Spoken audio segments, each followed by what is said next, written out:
Hey, what is going on? So, hopefully, you are enjoying your day. Hopefully, you've been able to get outside. I imagine you're going to be watching this on replay, seeing that I didn't announce it.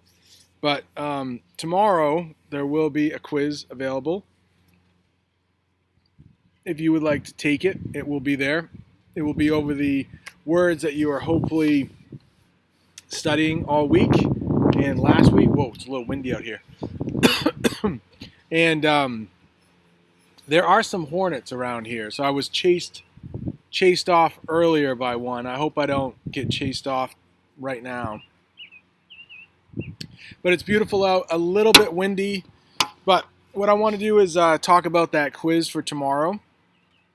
If you have any questions about it, send me an email.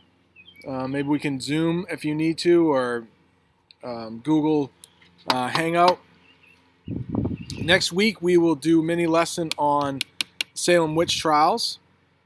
Some new vocabulary there. But let's finish out the time travel unit by finishing the reading of basically the conclusion. And they will talk a little bit about different depictions of time travel in movies and books. And depiction is one of our words. And remember, it's almost always fictional, so it's almost always fake, and it's a retelling of a story. So you might see like George Washington's life depicted in a movie, depicted in a book. So they're going to talk about some different depictions of time travel. And I'm going to just start reading. It's like the second to last page, and it is called With Science Fiction. No limits to science fiction.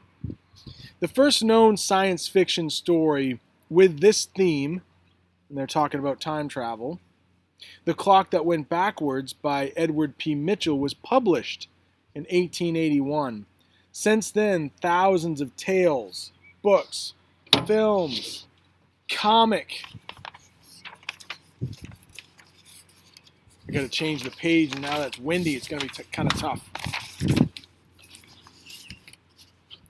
Comic books readers and viewers have had their depictions of time travel. Since the concept is portrayed as tricky and unpredictable, the consequences often involve mad scientists, sometimes monsters, faulty time machines, and people stuck in the wrong time period. So as they say there, almost always, if someone is traveling in time, there are going to be problems. If anybody has seen Back to the Future, I highly recommend that movie. There is an awkward part, well, a lot of it, where mom is in love with her son, but she doesn't know it's her son, so it makes it a little bit better. But there are many, many problems there. He doesn't actually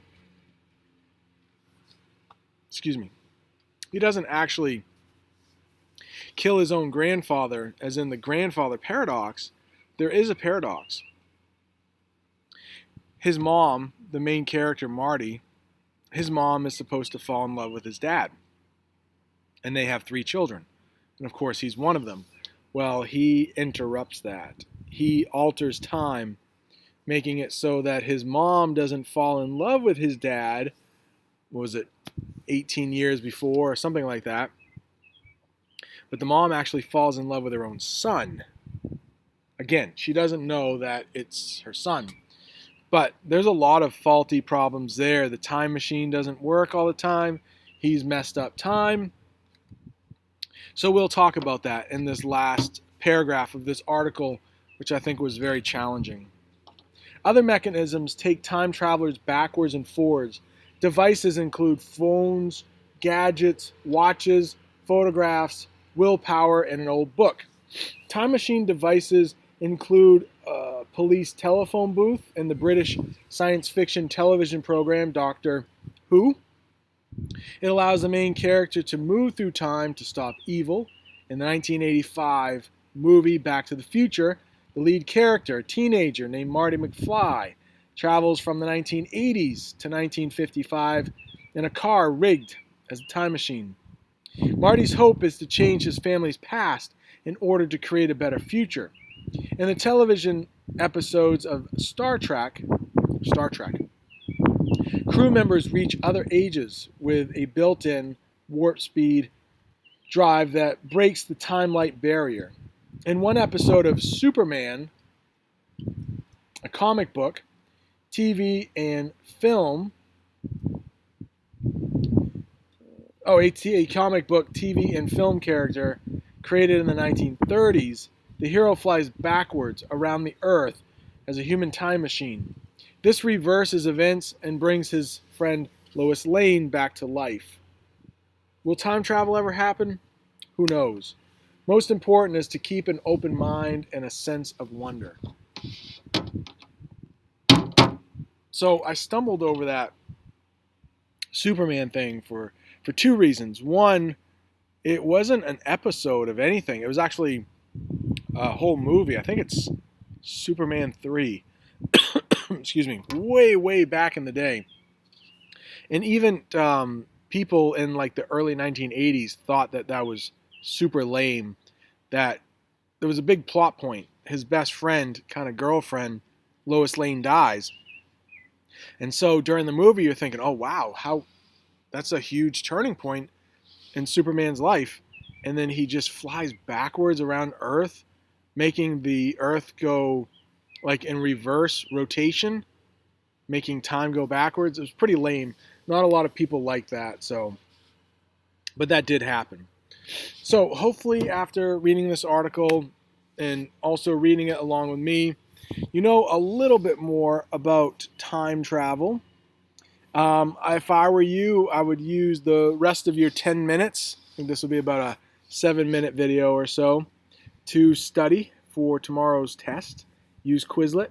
Maybe reread some of the article. The only parts of the quiz tomorrow will be on the vocabulary, so there will not be a quiz over this article. And then next week, we will start in on a little bit of the Salem witch trials. So I hope everybody's doing awesome. I hope you're enjoying some of this beautiful weather that we have. It does look like one person is watching right now, but I don't know if they'll have anything to say or not. But if you do have a question or an answer, concern, let me know. Hit me up on email. Students have been doing that all week. It's good to hear from so many of you. And if you want to get a face-to-face Google Hangout kind of thing, let me know. You can do that. But until then, good luck for the quiz tomorrow. Like I said, if you have any questions about that, just give me an email or whatever. All right. See you guys.